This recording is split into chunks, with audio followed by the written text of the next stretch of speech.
dagat. Nagpahangin-hangin lang po.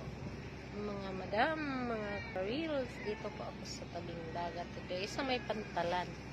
At ako po'y nakaupo sa may tabing dagat at na papahangin. Dito kami sa may, ayan, may barko dyan. Hindi pa umaalis.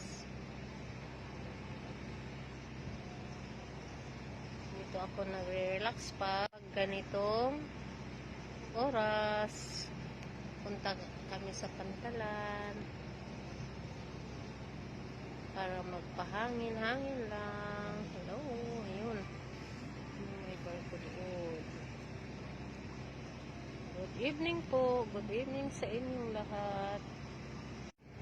Malakas ang hangin dito kasi nasa tabing dagat.